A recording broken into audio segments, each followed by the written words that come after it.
everyone. Welcome to another NSAW operational meeting. If there's any new faces here on the call, my name is Alex Weidenhammer. I'm the Director for Workforce Education here with the Illinois Community College Board. Okay, so for today's agenda, see people already know to go ahead and say hello to everyone this morning and put your name and college there in the chat. But for today's operational meeting, we're focusing very intently on our quarter one reporting walkthrough. We know that reporting, there's been a lot of things that over the course of the past 2 years, we've realized that after we've looked at the data, kind of done some troubleshooting, providing technical assistance over the course of these 2 years, a lot of things that we just wanted to kind of address here today as we're moving into our first quarter one report for our FY26 NSAW grant. And there's multiple topics that we're going to be covering over the course of this operational meeting. And then for our finale, we'll follow up with grant logistics, just kind of going over some important due dates, reporting links, and upcoming events that are NSAW related. So we're going to dive into our JOT form. As everybody knows, for the NSAW grant, we have housed our programmatic report via JOT form. This is something that we found to be really beneficial for our grantees over the course of the past couple of years. Utilizing JOT form has made it easy for us to aggregate data on our end, on the back end, to really view trends when it comes to regarding the NSAW grant over these past couple of years. But what we want to do today is just kind of focus intently on a number of important topics. And we're going to begin today by looking at our main landing page here, right? When you come to enter your first quarter one programmatic report, there will be a section that is going to pop up when you click on the screenshot here. When you select quarter one as your reporting quarter, it will automatically open a section called Grant Goals and Objectives for 2026. So this will only need to be completed for the quarter one report.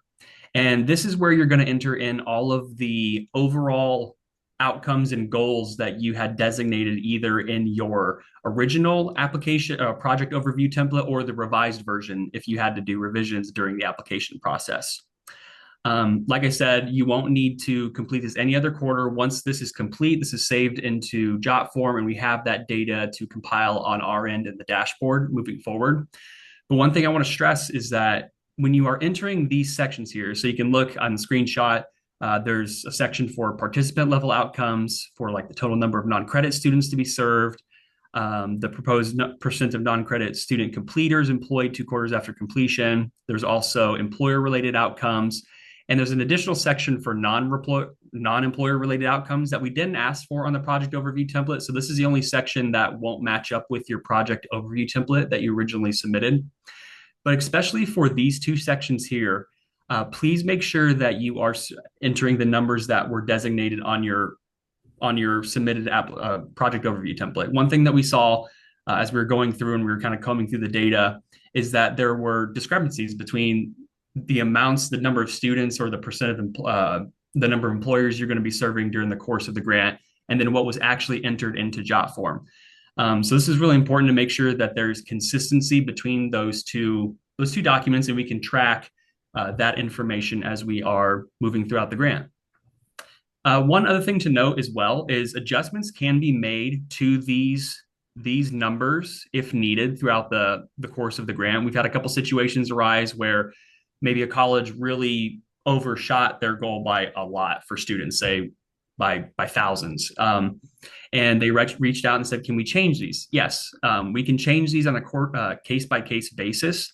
So if you need to make any adjustments to your grant goals or objectives after they've been entered, after your quarter one report, reach out to me, and I can work with our research and analytics team to get those numbers updated as well. And that would probably require a scope change, possibly a scope change too.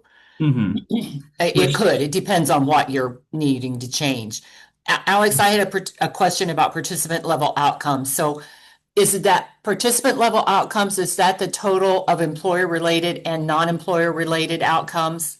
Yes, it's a grand total for yes. So it's going to. It doesn't include services. Right.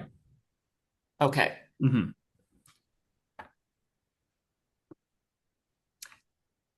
Okay. Did anybody have any other questions about this particular section of the job form before I move on to the next portion? I don't know if there's anything in chat that's popping up. I've seen there's been little notifications, but I can't access the chat. I don't see anything yet. Sure. Bonnie asked if we submit a modification, will Hmm. we need to update the overall grant goals again, or is that going to be captured somewhere else? So if it's a scope change and there is going to be a change to the number of participants or employers, when you complete a scope change, we have a separate document, the scope change template that we have, where you'd update those numbers. And once that scope change is submitted through the modification process and approved, we go ahead and we update those numbers on our end.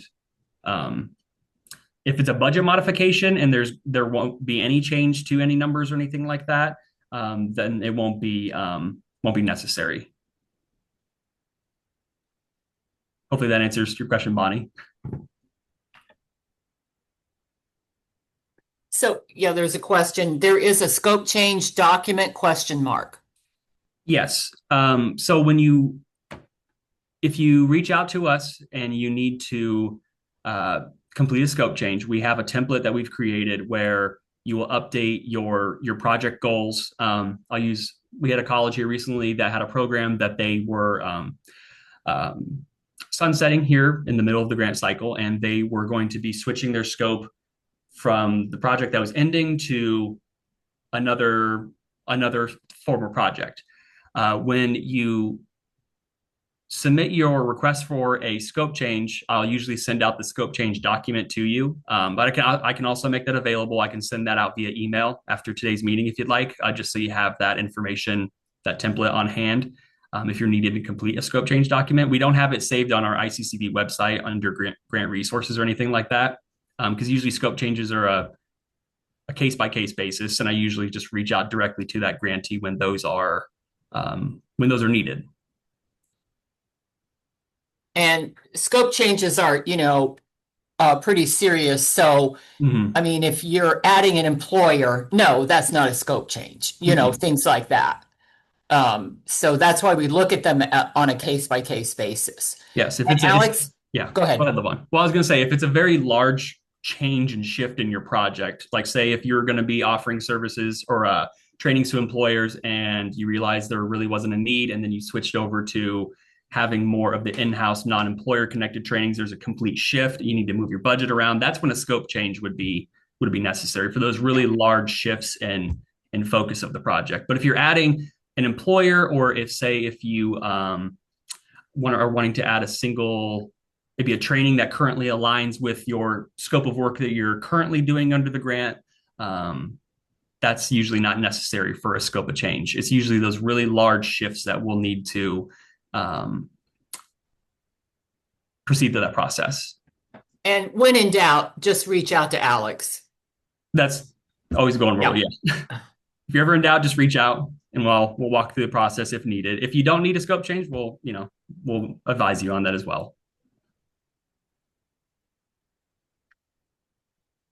Okay. Are there any more questions here about the grant goals, objectives?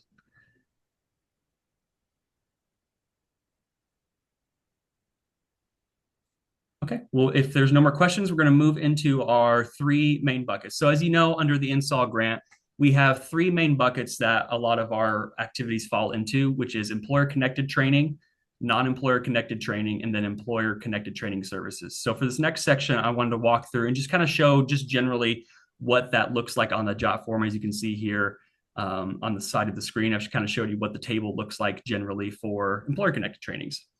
So this section is specifically made for reporting direct training sessions provided to individuals employed by a partnering business, right? So if you're working directly with a local manufacturer, maybe there is a auto garage that you're working with, or if there is a business within your local college district that you are providing trainings directly for, this is where you'd be recording all that information on this section of the job form. So as you see here, there's a breakdown on the screenshot. It might be a little hard to read. There's a section for where you'll enter the employer name. So make sure that when you're entering the employer name, you enter the full name of the employer, and make sure also that if you're providing trainings to the same employer over the course of the entire grant cycle, saying quarter 1, quarter 2, quarter 3, so on and so forth, you're entering the name the same way each time in the job form. When we are aggregating our data on the back end through Power BI and then into our dashboard, if there's any even slight changes in the name of the employer, it'll show up as a unique employer each time, even though technically it wouldn't be a unique employer, you'd be serving that same employer. So that's just a little thing to remember as you're entering that in each quarter, that those names match up. You'll designate the industry sector, and we've broken these down. We're going to have a little more in-depth conversation about industry sectors here later on the presentation, but we have our career clusters that we follow that we've pulled from, I believe, from CTE career clusters. If I'm correct, Levon, we mirror those Yeah. for the NSAW grant. So you Yeah. can find all those industry sectors here under that drop-down menu. Here, you're into the name of the specific training. And once again, just like the employer name, make sure you're entering that the same way each time, each quarter, if you're providing a quarter multiple times throughout the course of the grant as well. You'll also designate whether it's a small business, whether it's minority or women owned, or if it's also a PCS 1.6 vocational course as well. There is a section for number of trainings, number of participants, and number of credentials awarded. And one thing here in this section, make sure you're only entering numerical values. If you enter verbiage when that comes, once again, on our back end, when we're aggregating the data, that'll pop up as an error report and that'll need to be changed. We've had that happen a couple times. So just make sure as you're going through your reporting to enter only numerical values for these three sections, these three fields here. Then there is also a drop down for the credential awarded, which under the NSAW grant for trainings, we require that all trainings at least culminate into a certificate of completion. So there is a drop down, and under that, you'll find certificate of completion, industry recognized credential, and then other. And if you select other, there's actually, I didn't put it here on the slide, but there's an optional box down below where if you designated other as a credential, you'll then enter that information for that credential as well. And then finally, you'll enter the multi-quarter training. We know that with a lot of these NSAW trainings, that non-credit trainings, that sometimes they span maybe 1, maybe 2, maybe 3 quarters. So you'll designate whether that training is a multi-quarter training in that section here as well. Okay, and then Bonnie asked a question. I'm going to interrupt you, so we'll answer. Would you consider PDUs for educators as industry credentials or other? I tend to go for other, but want to be sure. I think that would be an example of an other because it is not, a PDU is not an industry recognized credential.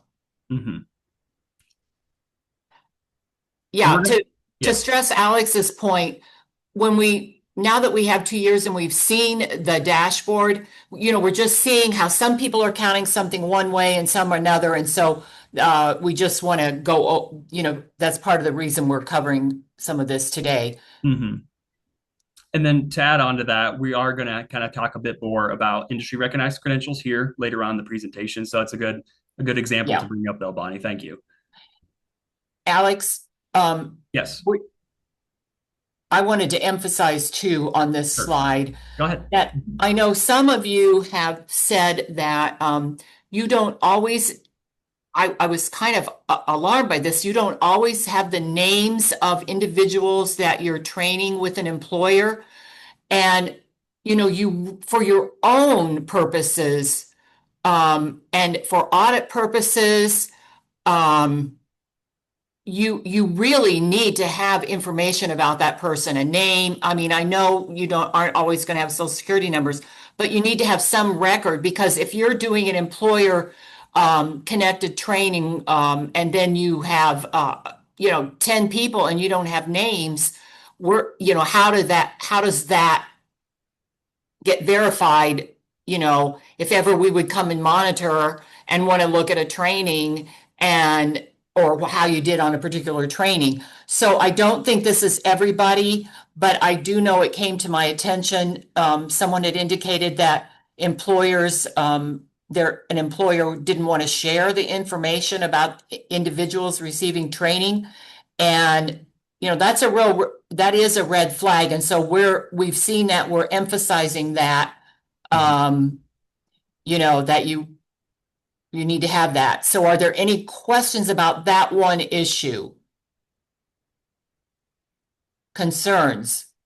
Are most of you getting the names of people that are receiving training? Okay, someone said, I just tell people, yeah, okay. If you're not and you're having problems, you can reach out to Alex Mhm. or, if you want to talk this over. So, Mhm. and then, so if that's not an issue, for most of you, then we just wanted to emphasize that. And then, okay, then someone did say we do not collect names from employer connected training. And say, I think that's super important, that well, for our purposes, somehow you're gonna have to figure it out. You have to figure it, you can work on it, but definitely, if you're having problems now, we're gonna have to figure out a way to help you figure out how to do that for FY 27, because you're going to have to have at least have names and contact information. I understand someone said we look at, the employer is buying a service from us, we will figure it out. Mhm. I get that, but somehow we're gonna have to have, names. Not sent to us, just kept for your records. And then, before I started my, soliloquy there, haha. There was a question about, where was that? Okay, someone put a question in. I've got it right here. Oh, If do you, you? Okay, yeah. My class spans over 2 quarters. I did not enter certificate awarded right, until they right. complete the program. Is that Yep, good? that's Yes, right. that is exactly right. Yes. And I was actually just getting ready to mention that for the multi-quarter trainings. If the multi-quarter training spans 2 quarters, in quarter one, that's where you would enter the number of participants. So we're capturing right then and there the number who are actually enrolled in the course. And then when the training ends, say in quarter two, that's when you would type in the number of credentials awarded. So one thing to for not, in that first entry for that multi-quarter training, since there aren't any credentials awarded, you just put a zero in for that. You wouldn't want to leave it blank. You want to make sure that you're putting in a zero for that.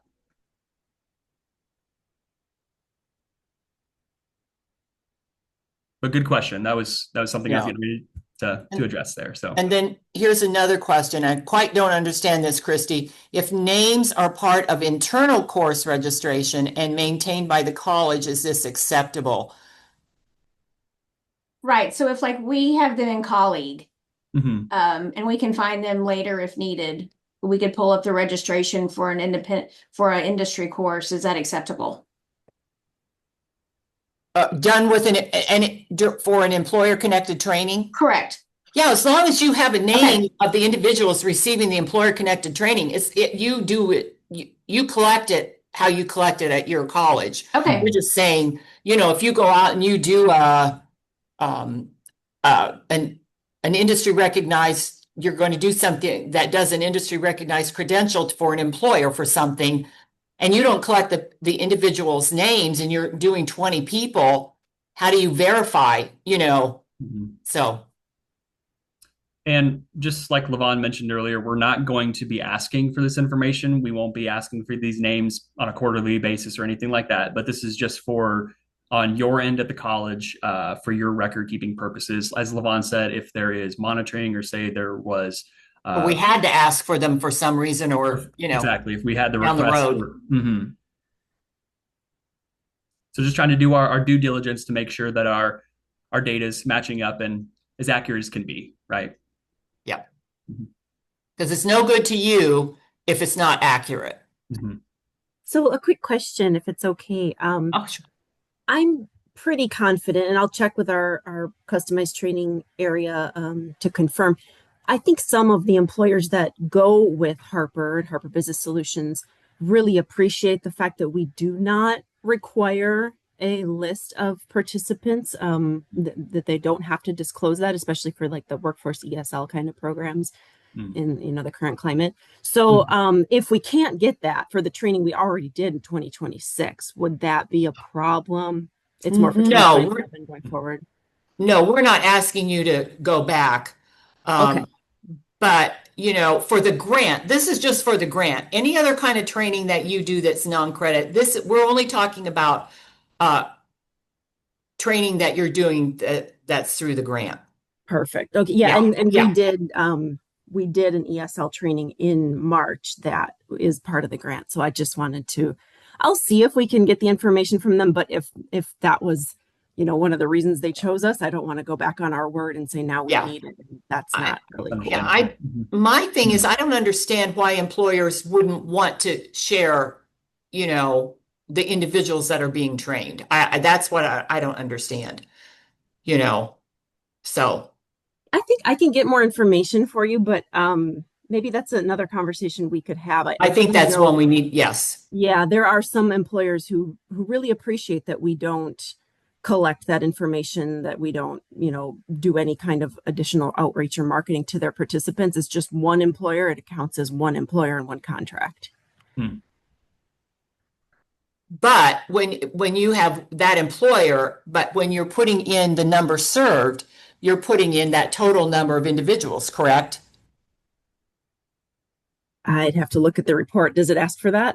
That's for the number of participants. Yep. Yeah, then we are. And then you have no backup. You have nothing to prove those individuals received training. Got it. And yeah, then, and maybe we just will have to disclose that up front. And if they don't want to take the grant funding for whatever privacy reasons, then that's their prerogative. yeah, and I don't want you to get into that situation, but it is a concern. So, Sure. okay, so for multi-quarter training, there could be one head count for those who started the training and a different head count for those completed. Does that matter? No, that's to be, no, that'd be expected. We've seen that. Yeah. Are we going to be asking for unduplicated number? We've tried that. We're still trying to figure that out. At this time, no. We did a little pilot and we had a little group that talked, and we just can't quite figure it out at this time. And do the participants receive a certificate? Elish, what did you mean exactly? For what? Sorry, I was just coming back to the conversation you were having with Harper, and they don't have a record of or the names or whatever. Usually anything that we run at Oakton, they get a certificate of completion with their name on it. So that was just, I was just curious what they did. That's all. Yeah, that's a good point. Yeah. So, you're right. If they're receiving a certificate, then you automatically have a way, but we may have to look at this talk. I think we probably need to have an operational meeting, maybe just for those that are trying to figure it out. But I did see a couple there. Julie Galati explained how they're doing it. Bonnie Moore explained how she's doing it. A couple of others, if you look back on the chat, how they are capturing names. And I know some of the colleges just say, it's just a part of it. It's not an option. They just have to get the quote student information.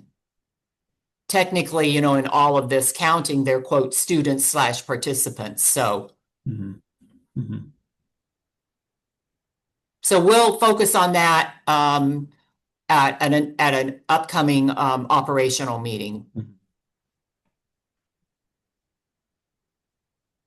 And in the meantime, if there's any more conversations that you want to have regarding this particular guidance here, feel free to reach out to Levon or I, and we'll be happy to set up a meeting and have a more in-depth discussion during that time as well. Okay, if there's no more questions, I just put down here a couple of examples as well for employer-connected trainings. These can include leadership trainings, technical skills training, anything that's job-specific or skill-based as well. I think that a lot of us working on the grant here, kind of understand exactly what is designated as employer connected training. But for those of you who might be new to the grant, that's the types of activities, trainings that we're capturing here on this particular section. And so moving forward, we move to non-employer connected trainings. So once again, the table looks very similar to the employer connected training that I just kind of walked through on the last slide, but there won't be an area for employer connected, obviously. You enter industry sector, the name of the specific training, credential awarded, and then whether it's a PCS 1.6, and then also the number of trainings, number of participants, number of credentials, and then whether it's a multi-quarter training. So all of the rules that I just designated on the last section, those would apply as well for when you're entering your information during this section of the job form as well. So this section is for reporting direct training sessions to individuals who are engaging in a non-credit instruction that is not tied to an employer, as the name implies. Some examples would include a pharmacy technician program. If there was a project management professional certification course that you were running through the college, a forklift training, Sigma 6 programming. So anything that is not directly tied to an employer. So we like to call these the in-house non-credit trainings is kind of the terminology we use. So for this section of the JOT form, if you're running these types of programs, this is where you will be capturing this information as well. And as you can see here, the second point, just from the discussion that we just had about collecting names, that's also one thing that we are wanting to make sure everybody's doing on their end when it comes to non-employer connected trainings as well. Hey, Alex, I'm going to ask a question here. Apparently, Sure. I'm going to be full of questions today. That's totally fine. I'm not usually so much like that, but today I am. I'm kind of struggling.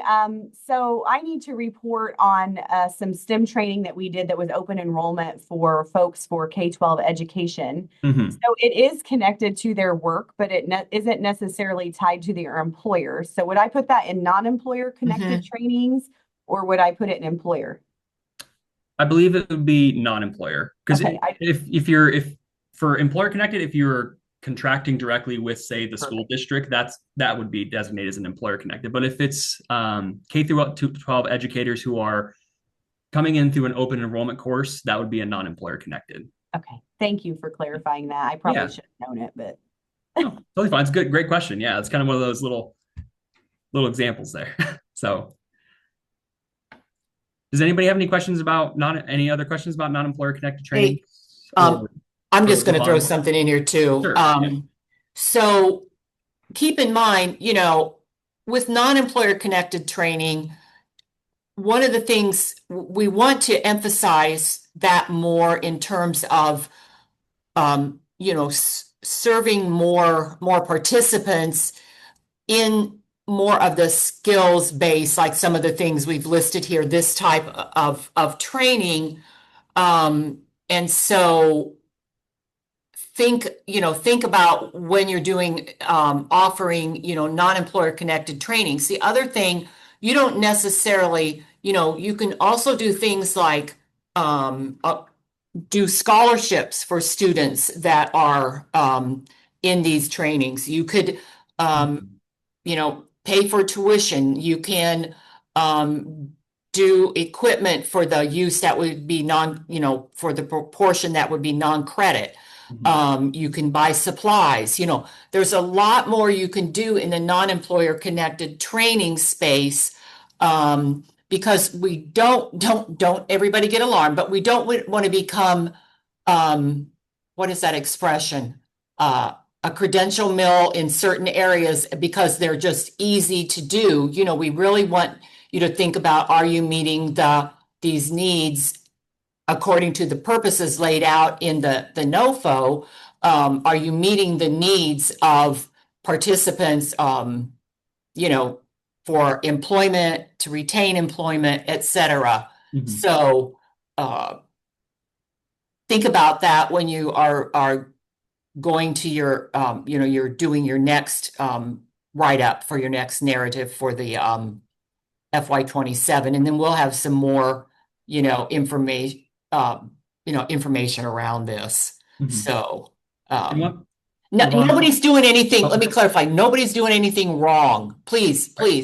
We're just seeing things from the dashboard. We keep reemphasizing that that we want to make sure that we're doing due diligence. So, okay, I'm done. No, you're fine. I just want to add one more thing. You were kind of elaborating more on the use of funds for non-employer connected trainings for students. One thing I want to emphasize too is that under the NSAW grant, wraparound supports for students is an allowable an allowable expense under the NSAW grant. Those can be stipends for students for a number of things. It could be food assistance, transportation assistance. We have a long list actually that's in our NSAW grant manual, which is in our ICCB grant resources page. And I can put that on here towards the end of the meeting if you haven't already had access to that. Just kind of giving you the breakdown of exactly what a stipend is, how you can use it in your grant program, and what are some allowable uses for those stipends for students. But I just want to throw that out there as well, that for non-employer connected training, you can utilize your funds in that aspect as well. I know we're kind of getting off topic of the reporting, but I thought that was I'm sorry. I'll stop. No. It wasn't anything bad. I think that's a good thing to highlight here, that there are some differences between the employer connected and non-employer connected training activities through the grant as well. Any questions around this? Or questions about a particular non-employer connected training that you are doing? Oh, okay. We provided stipends for the educators who attended our training session. It was a great boost and incentive to attendees. Okay. All right. Great. I think that's what we like to see with the funding, that we're really breaking down barriers and helping our participants out through not only the education, but through financial assistance as well. So Bonnie, why didn't the educators that you did, so you said that would be an other training. Why didn't you count that training? I'm just asking as non-employer connected training. And I haven't done it yet. I haven't reported yet. That's why I asked. Okay. Fall in because I haven't done the report on it yet. Okay. All right. But I'll put it there in the right place now since I know. very good. Okay. And then someone asked, do you have any idea when the FY27 grant applications are due?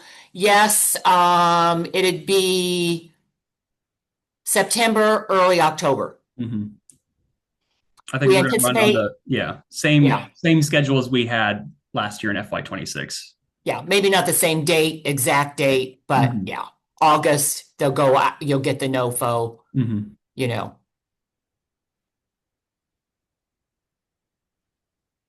Were there any other questions in there? Or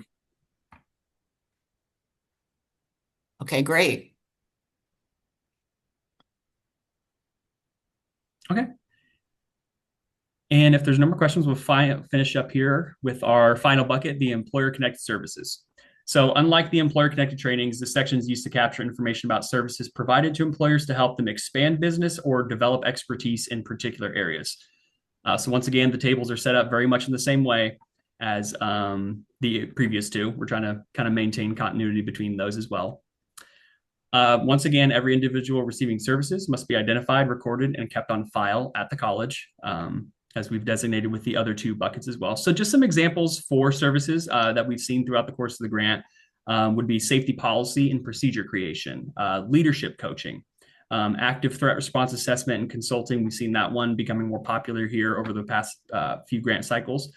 Professional development institutes. Once again, there is a designation. We're going to talk about this a little bit later on in the presentation here between exactly what is a service and what would be designated as a training. So real quick, I'll just kind of elaborate on that. For a training, we require that the participants at least receive a culminating credential at the end of that training, right? So if someone goes through a leadership training, right, they would receive a credential at the end of said training. But for a service, if they were receiving leadership coaching one-on-one for a business, they wouldn't receive a credential at the end of that. So technically, since they're not receiving a credential, it would be designated as a service. So that's kind of the one major thing when it comes to our data aggregation. When we're looking at that, we want to make sure that, like as Levon said, no one's doing anything wrong, but we want to make sure that things are being categorized correctly, because after we've looked through the past 2 years of our data, we've seen certain services that we would actually say, oh, well, this would actually be a training, and vice versa. So we just wanted to highlight that employer connected trainings and trainings in general, the participant would receive a credential of completion, whether it's industry recognized certificate of completion, and then for a service, they would not receive a credential. So that's just one key designation between those two to make sure that we are categorizing these activities correctly on our end. And we've got an example coming up that we keep running into, so we'll share that. Yes. Not so. What if we are providing a keynote to hundreds of employees at their site as an employer-connected service? We aren't awarding. If you're going to count those individuals in the service, you're going to say we served 100 employees. It would be one employer-connected service, but don't we ask for participants? Yes. So if you're going to collect, the participant count, I mean, that's a. Same thing with consulting. You might be consulting with just like their chief marketing officer. That's fine. Then that's just one person. But you know who they are. I don't know. I think that's kind of, I mean. We can, this is why, we're having the discussion now. We can, we'll talk about the employer connected services. But here's the point, once again, if you don't get name and contact information, what proof is there that you actually provided, We have like an evaluation that the person, like this, so say for this example, it was a school district and it was their professional development day. So they had a lot of other stuff going on that day and they contracted with us to provide a keynote on some employability type skills and some other aspects. And so then the person that's in charge of the PD day at that school district, we have them fill out an evaluation on how but not all 300 people. So, I mean, would that count as and we have a written contract that they've signed, the date, time, the amount we're charging. So, I mean, isn't that, we wouldn't ask 300 people to fill out an evaluation because the school is probably asking them to fill out an evaluation on the whole day of other things. I don't know. I think that's where it gets a little, overall, we do need to be collecting info, but I think it gets a little sticky with employer connected services. Yeah, we'll talk about that more. This is a different kind of example that I don't think happens that frequently. So, let us think about that, Laurel. Are you able to get a list of attendees from the school district? I'm just asking. Possibly. But we also don't want to just add barriers and more. Right. I agree. We can have, the person we're contracting with fill out an evaluation. We have a written contract that's been signed by our board of trustees, because every contract we do has to go to our board. Wow. Just the contract or MOU. Can that be proof? Well, I mean, it's obviously proof that you did it in this case, for now, I would put in the employer, you're right, and you did there were 300 attendees. I mean, list them for now under services, and you're not going to have names. We're just sharing this now as we begin to move forward, so that you begin to think about this, and that's a great example.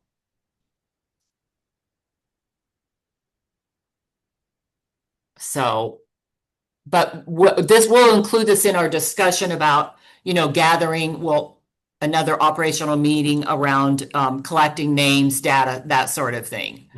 So we'll just include the services as a part of that. I'm making a note. But for now, do what you can.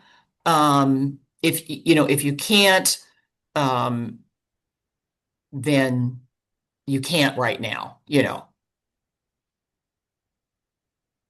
because we're already into the year. If you're able to get to collecting names now and you're able to start that with employers, we definitely want you to do that, but we'll have to figure out services for FY27. Okay. And then Julie said, we distinguish between a training and a seminar. We do registration forms for training and a sign-in sheet for a seminar to show the head count, no registration form or certificate. Hmm. And so then, Julie, how do you count them? A seminar, you count that as a service? Yeah. Okay. Okay. But it's just important for us to know too how many people we served, Mhm. just within the college. But so Right. we're already doing it, so we're able to do it on this. Uh-huh. Okay. Okay. Good. Yeah. Not everybody signs or wants to give their name, but we try to have like a sign-in sheet when they walk in the door. Right. Mhm. Okay. Okay. And then Christina does similar to what Laurel does, and she would be interested to talk more to Laurel as a peer for comparison. Okay. Okay. And then we will put a session together. Okay, Yes. I'm talking too much. I'm sorry. Anything else on that? Eric suggested FOIAing. I think he said may not be the best idea. And I don't think yeah, thanks, Eric. Go there. We don't have to go there. Alrighty, well, I think that covers our three main buckets for reporting. And for our next, okay, now we're going to dive into training credentials. So as we've kind of said here during the course of the meeting, for both the employer and non-employer connected trainings, they must have that culminating credential awarded. And once again, or a certificate. or certificate, right? And I've laid out those examples here: certificate of completion, industry recognized credential, or other. So one thing that we've been having discussions with at the ICCB is what exactly defines an industry recognized credential. And so we know there's a lot of different definitions that are going around from different entities that designate what exactly is an industry recognized credential. For the purposes of the NSAW, we use the WIOA definition is what we've been kind of going off of, which says that an industry recognized credential is portable, and it's a third-party validated verification of technical or occupational skills required for employment or advancement. Usually, it's going to be endorsed by a trade association or accepted by industry employers for hiring, rather than covering only general safety skills. Common types could include certifications, licenses, and certificates. The one thing that we've noticed when we are doing our data compilation as well is when we're looking at industry recognized credentials, so for us, it's very easy to see some of the entries are tied to industries such as OSHA, if there's American Heart Association tied to that, if there is CompTIA, once again, that would be another industry recognized credential. But there were some entries that were popping up on there that didn't have I guess, associated industry body, right? That it was awarding that certification. So that's one thing that we're trying to kind of clean up for our data compilation purposes here with the NSAW grant. And are actually going to have a more of a general discussion now. We kind of wanted to open the floor to ask all of you, what definitions are you using to designate whether a credential is industry recognized or not? Feel free to unmute yourself. In part, at least in our area, it's the employer. So our employer might say, a certificate of completion is the document. It is, because otherwise you're looking at who are you working with that is a credentialing body that's authorized to give the credential anyway, such as like OSHA, that's an easy one. Mhm. Or, but there might be other industries where, who's the certifying body? So we do it based on the employer's needs for where they're hiring. So many times it's for them to be able to show proof that they've done a short-term training. They have the certificate of completion, and that's enough for them to be eligible to apply and be considered for employment. Okay. Thanks, Julie. No, I think that's great to know. Having that conversation with employers to really kind of identify the competencies, and I think the certificate of completion, once again, could be industry recognized. Thank you. Anybody else? Eric from McCall County. We have most of our industrial technology programs are courses have SOCA certification, which is an industry standard. And then we're offering project management. So then we rely on the PMI, Management Institute. We are awarding certificates of completion, but it does, they do lead or count towards prep for that exam. The one we struggle with is our supervision and management, which is a big request coming out of manufacturing to find an entity that, wants to provide some kind of a credential for that. So that's probably the biggest challenge we're having right now.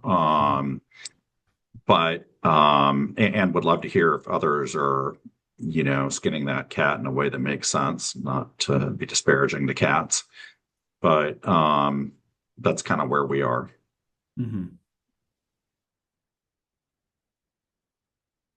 Thank you, Eric. Yeah. And I think that's one, I'll throw out an example here. As we were looking through, one industry recognized credential that we saw has really gained popularity is mental health first aid, right? We know that that is a very much needed training service that are being provided to employers or students. But we did a little bit of digging. We were kind of wondering who's the accrediting body for this particular type of first aid, right? So once again, we were trying to designate. We know that it probably is an industry recognized credential, but who exactly is the accrediting body for that particular training? And I think that's kind of popped up here and there with a few other things, like Eric, like you mentioned, like for like leadership trainings, right? Is there an accrediting body for that particular type of training? And if anybody has any insight as well into those two, feel free to share on that as well. I see that the chat's, Alex, if I can just add to what I said, I bumped into this certification thing in past lives long before I was at the college. And it always came down to this discussion, are we certifying? And if we're certifying, is there a liability that comes along with that? And the thing I've heard over and over is, and I'm not saying this is the way to certify, by the way, but is there an exam or a test? Because then typically that's what's associated with a professional certification. You've taken some kind of an exam. It's not just showing up and being a part of a class. I wish it was that way. That would be the easy button. But that's been my understanding. So, that's why we do the certificate of completion versus, certifying with some kind of accreditation. Yeah. The other thing to add on to what Eric is saying is that the certifying to be ready to be test ready, that may take longer than the short-term trainings that we are offering or that are being asked for by the employer to level up their workforce within their current workloads, like a cross training or whatever else. So in some cases, it's going to take a lot longer and experience and studying to be able to sit for a test of some sort.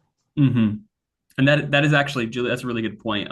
We did see though that pop up as well in our trainings and services, the preparation courses for a larger credentialing test. Like I think an NCLEX preparation course popped up a couple times on our dashboard as we were looking through. So that's a really good point to bring up there. Yeah, and they're coming up didn't they show up as industry recognized credential? Yes, they were showing up. And so that's nice.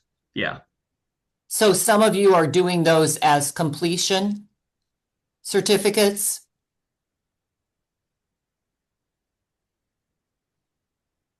Yeah, like so for phlebotomy, we prepare the students to take the certification exam, but the certification exam is not actually part of the course. So they get a certificate of completion.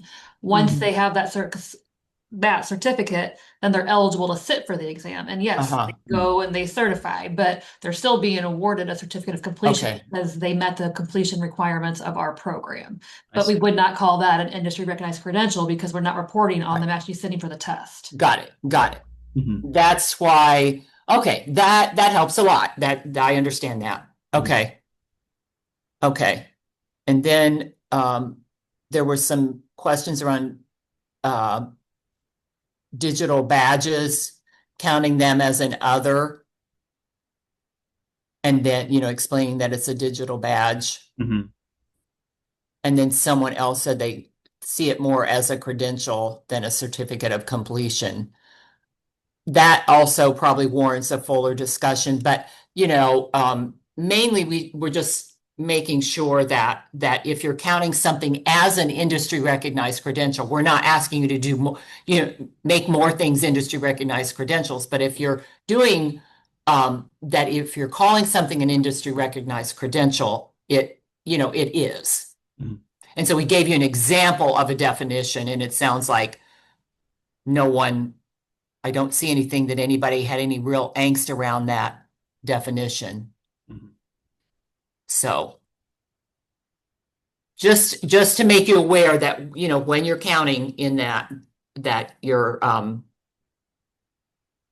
using, that, it's an industry recognized credential, or it makes sense, then I see why a lot of you are counting things as certificates of completion.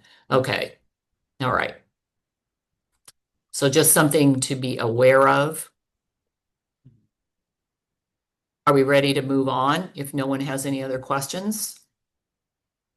There's one more question in the chat. Okay, which one is it? I think Lori wanted It was to say that. Yeah. It was me, Lavon, Lori. Can you say that again regarding the NCLEX prep? So that's a service? No. It's So training. Mm-hmm. That's okay. That's a certificate of completion. If that's how the way you're all talking, yes, it would be. Mm-hmm. Okay. All right. Just wanted to make sure I understood. Yeah. Thank you. Was that, I still don't see your question, Lori. So I must have just not, for some reason it didn't show up.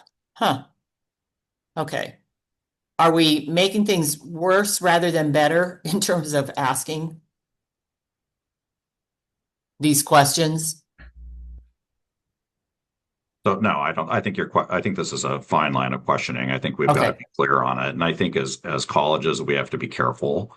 What we're calling an industry certification. So clarity around that, and all of us getting on the same page would probably be super helpful.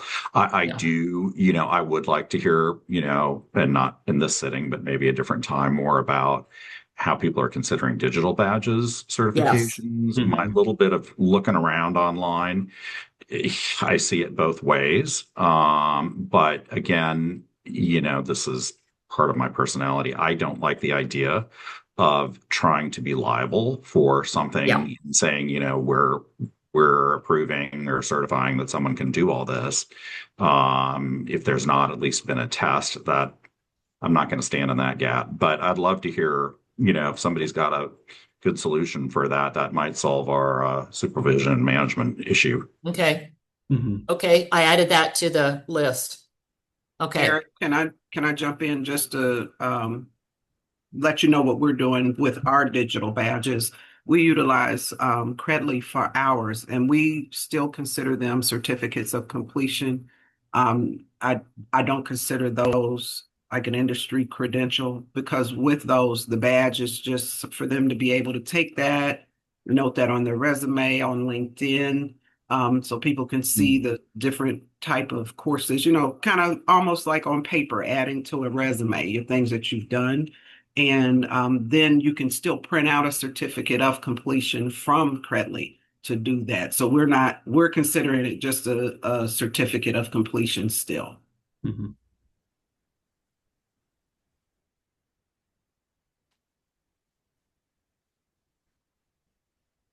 Okay. Mm-hmm. Thanks, Vicki. Yeah, thank you. Mm-hmm. Ready? I think we're ready to head to the next slide here if there's no more questions. We're going to finish up with just reporting reminders for the different buckets. For training reporting, so the first point here, when reporting training entries, please ensure that it's attributed to the correct industry sector. One thing that we saw during the course of our review is there have been some inconsistencies, namely in the education and training career cluster. We were seeing that there was trainings that very much, when you look at them, they belong in, say, architecture or construction, or they belonged in another sort of career cluster, right? So just to clarify, for education and training, namely, that is training that is for educational careers as well. And I don't have the full list right here, but for reference, we actually have a link here to the National Career Clusters Framework that breaks down all of the different industry sectors. So if you ever have any questions about where a particular training maybe would fall when you're reporting that, you can use this as reference as well. Or as always, you can reach out to Levon or I, and we can help you kind of walk through figuring out exactly where your training would fall and would need to be recorded. And we just want to, once again, we want to make sure that we are collecting the most accurate data, especially for industry sectors, because that's a big factor that we use to report out on, say, our final reports, when we report out to legislators, things like that. So just kind of making sure that information is correct. Levon, go ahead. Did you have a? Yeah, and then keep in mind that's reference only. There are others out there. I think Credly has something also. They are actually updating this National Career Clusters, but all it will do, it will just show you various courses or programs that are considered an industry recognized credential. So that's all. It's just for reference. So. And then once again, just ensuring that trainings have a credential awarded. We once again ensure the full employee. Oh, and for training and reporting also, make sure that you're entering the full name of the employer and ensure that they're entered the same way each time. And then for trainings, if offering non-credit training to internal college staff, reach out to either Levon or I for approval on that. One thing that we're trying to ensure, Levon, did you want to? Yeah, go. Yeah. Oh, I'm sorry. I was supposed to. No, you're fine. Yeah. Go okay. Ahead. So this is a sticky one because yes, the college is an employer. We understand that. And we have seen, we're not talking about what would be in the training and education line of your budget, where you have your non-credit staff or you have people that are going to need to be trained on your data system. We're not talking about anything like that. But the optics of this and how it can be perceived, honestly, we're looking at, for example, forklift training for, another college division that's not, the concern is that you're receiving money, to serve your community, your district, et cetera. And the concern is, yes, that person needs that training. Perhaps they need that training. But if you are wanting to do that, you do need to, we're going to ask that you start checking with us on that first. We already had someone do that, reached out to us, which is kind of what brought the thing. And we determined that, no, they really can't do that. That's not, it's not that a lot of you are doing it, but we're bringing it up because it's popped up often enough as we reviewed. We thought we really need to look at this, as an potential area that we might need to honestly tighten up in FY27. Any questions or thoughts about that? Like I said,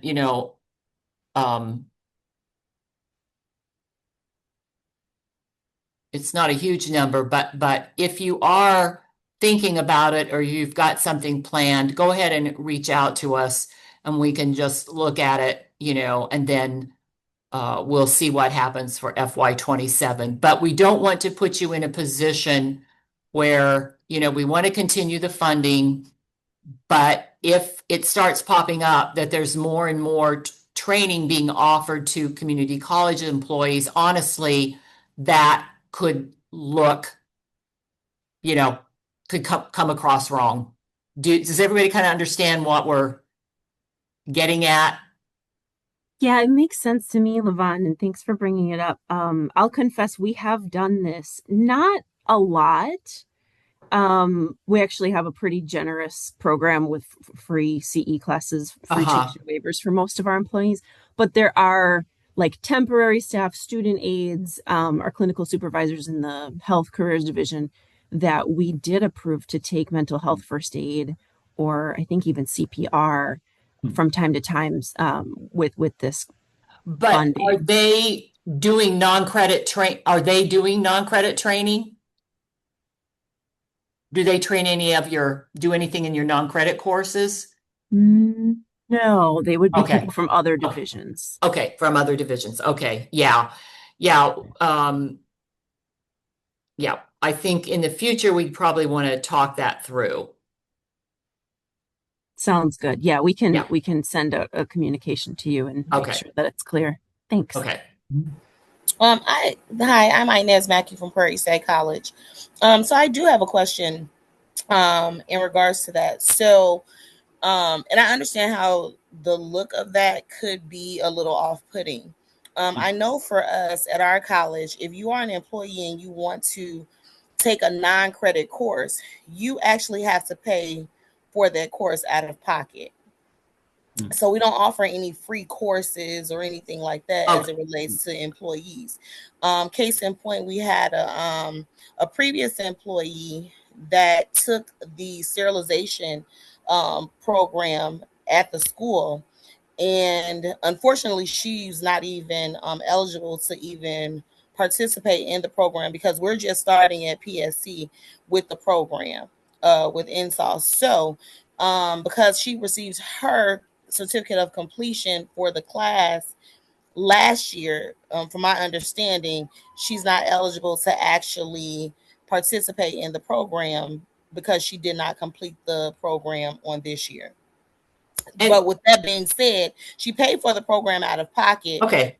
But then, so you're saying based on that, we wouldn't want them, because she was an employee, to go through the program of NSAW, of going through the clinical experience, because she is an employee or was an employee. I think we probably have to talk offline about that a little bit more. But the point is, this only, keep in mind, aren't you all doing other stuff, non-credit stuff that's not through the grant? And so we're only talking about what you want to utilize grant funds for. So that might be totally outside the grant. Right. So the part where the grant would come in, and the way that we're actually structuring ours is that once you have completed the program, so again, like I said, she did sterilization. So say it wasn't an employee, but just we have regular students where our first cohort is going to be encompassed of people who have completed the sterilization, the clinical medical assistant program, not we don't have anybody from phlebotomy, but just a couple of other places or programs, and so pharmacy tech. And so in that, the way that the grant is that once they have completed, then they will come to us, do the program, and we will pay for their clinical experience, or as it used to previously be called, an externship.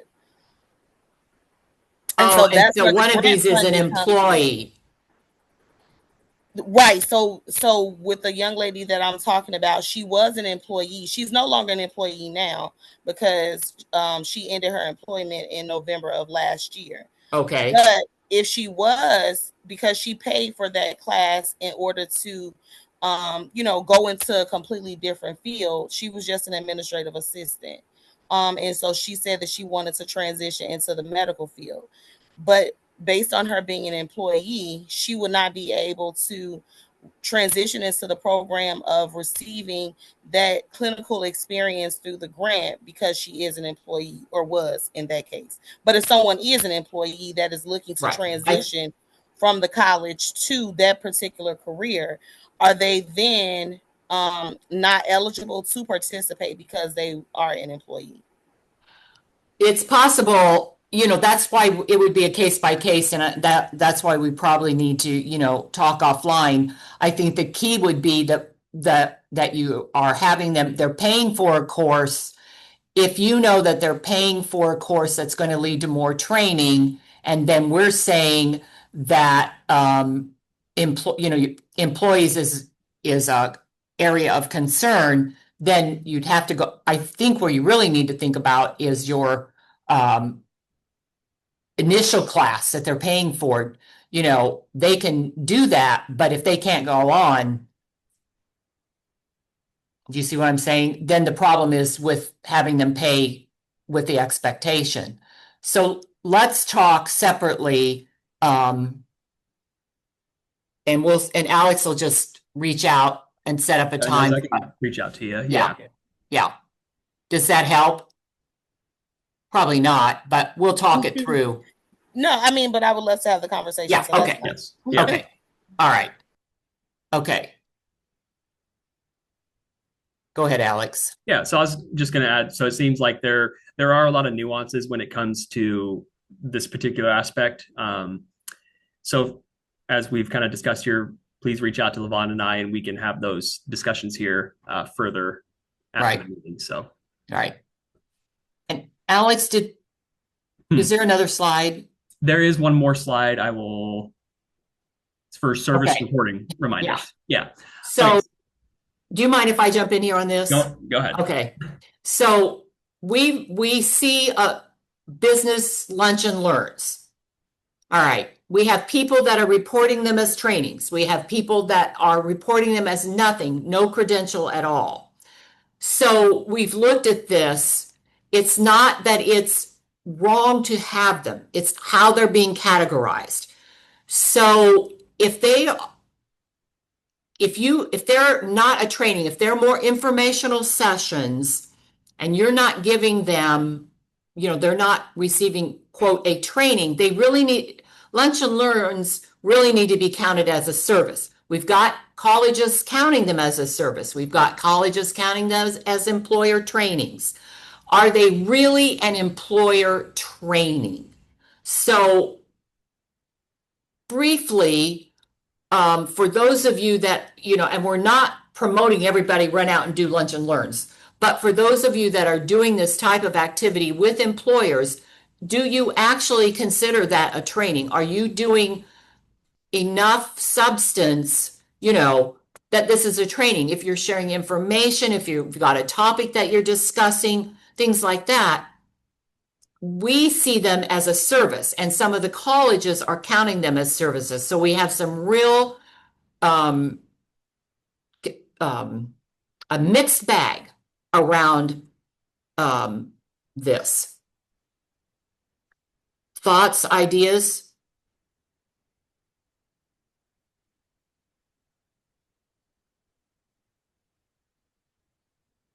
This is Christina Schultz. I'm in a weird location, so apologies. I'm not turn my That's camera okay. on. I would say what you just described is the criteria, I feel like is the threshold about why you might see the same thing in two places. And I would be more willing and ask for a little bit more ability from ICCB to not have us force fit things in a category so it's easier for you all to see it as a black and white thing, because the criteria you described is so good. Because if I do a lunch and learn because the Chamber of Commerce asks us to do a lunch and learn, that is absolutely training. We have a facilitation plan, we have a handout, we have a PowerPoint, we have learning outcomes, we have a how to close it at the end with intentional ending of what were your takeaways. But I understand what you're saying about lunch and learns are sometimes brown bag lunches where you have an open table. Yeah. And I would say, so for me, I could use the word lunch and learn in two different places on my jot form, and I would intentionally mean them as two different things based on how it was built and how it was delivered and what the intention was. Mm-hmm. So you're asking for the flexibility to put them in a couple of different places, either in services or in employer connected training, but the way we would define it would help you know what. Yeah, but like with carbon, I 100% agree. While this feels kind of random and loosey-goosey, and I don't want you to feel that way about what we're submitting, but I would like there to be some criteria where don't let the terminology dictate, let the shape of what it was be what dictates, if that makes sense. Yeah, I understand. And this is the sort of thing, okay. All right. Well, and I'll add on to here real quick one example that we saw where there were all day sort of lunch and learn or seminar type of events that were being held, and they were focused specifically on a particular occupation. We've seen that example come, and we've seen how those are more geared towards a training. But then once again, as Christina, like you just said, we've also seen where there are the lunch and learn style events where it's kind of a more general informational session for businesses, and it's meant for them to gain expertise. And right, so that's a very good point. The terminology, there is a lot of nuance with this, and we realize that, and that's kind of why we wanted to open this discussion up. Right. And so, someone just asked about the rules on providing food. Okay, that is when we provide, so Laurel just responded, when they do a lunch and learn, they pay it from their operational budget. The grant covers the instructional fee or help offset the cost to the employer for instruction. So we are currently our policy, and I believe we've shared that out at previous meetings, but it's in the past, but it's possible that not everybody. Currently, if you want lunch or breakfast or any paid for, the actual food paid for through the grant, then it does have to cover a meal period and be at least 5 hours. Now, we're not seeing in the budgets where you've put in money for food. So we're not, it's not popping up. So apparently, so then based on your budgets, we're not seeing that you're charging food. So we're not concerned that you are, to the grant. Well, Levon, our first draft application, we had food, and in our second draft, after we got feedback, we took it out at your request. So if we meet that criteria, which we had intended to meet, could we put food back in the mix? You mean the 5 hours? Oh, yeah. Oh, yeah. No, you just made my day. Happy Friday. No, if you're doing a 5-hour event and it crosses a meal period, you can provide food. I just didn't put that wording in my application because that was always going to be true. I'm so happy. You have really made my day. You should feel really good. Thank you. Yeah, if you're doing a quote lunch and learn, we're not seeing where you're charging food, okay? So it's not showing up in the budget where you've put money into quote food, So we're assuming that you are paying for that with another source. And then ICCB disallowed catering. Yeah. Now the thing was the event for you, Teresa, I can't remember the exact situation, but just so you know, that currently that is the food criteria. And we are looking into that more, and the hope is that we have a clear guidance like we do for stipends and that sort of thing for the next NOFO. But like I said, we're not seeing where you're charging in the budget for food, so we're not saying that you are and that we're just saying that here is the rule around that.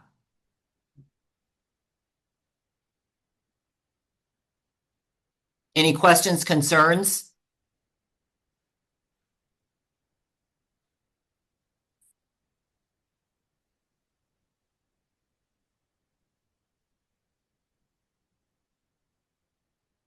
So then for your service reporting reminder on lunch and learn, go, for those of you that are doing that, activity, then we can work on that. We'll work on that, and we'll include that in the operational meeting around. I think we could do probably, data name collection, etc. of some of these issues that have come up. So.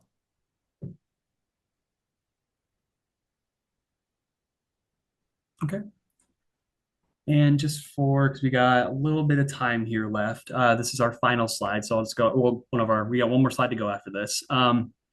For the service reporting reminders, just another little reminder, ensure the full names of employers are entered in services. Must be full names of the companies, not a single individual.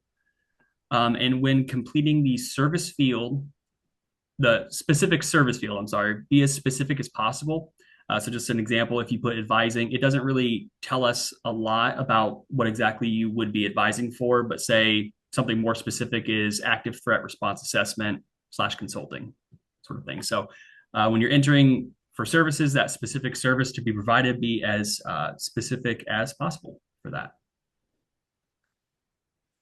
And then just to finish up here, we're going to move on to just grant logistics, just a quick little reminder here that the quarterly reports for the FY26 NSAW grant are due on April 30th. Here is a link to our programmatic jot form. I released this, I sent this out via the listserv here a couple weeks ago, maybe a week ago.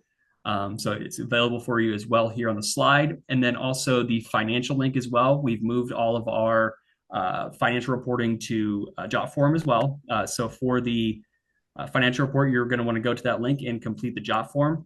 And one question that I got earlier this week, so when you're completing the financial form, there is a built-in widget, sort of a budget table that you will need to complete for that. And there's also an attachment.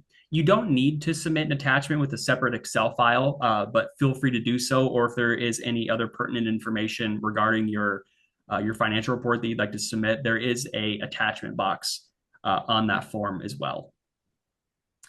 And then just also another reminder for those of us, maybe someone's here new to the NSAW grant, or if you've missed previous meetings, for the meeting recordings, you can visit the NSAW grantee support page via the ICSPS website, which I've also linked here. So feel free, if you've missed anything, or if you go back in your view of any questions, feel free to reach out and we'll be happy to help. And so with that, that actually concludes the presentation. I'm going to go ahead and end here. We've had a lot of great discussion here, so I'll stop sharing here. See my screen. So I think that, Levon, we got a lot that we can use for future operational meetings and things that we're going to continue to collaborate with all of you out there in the field who are doing all the great work to continue helping with these operational meetings. After today's meeting, I'm going to send out a copy of the slides, and then I'll also send out the scope of work change document as well. Someone asked about that, just to make that available to you all in case you do need to submit a scope change process. And with that, does anybody have any final thoughts, any questions before we conclude today?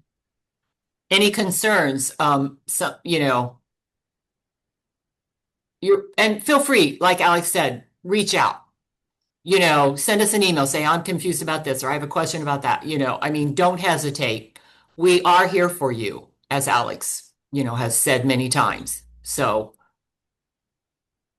we just want to make sure, that it's not just for our data collection, but it's also for you, that you're getting the information that you need and that you're also able to verify it, so.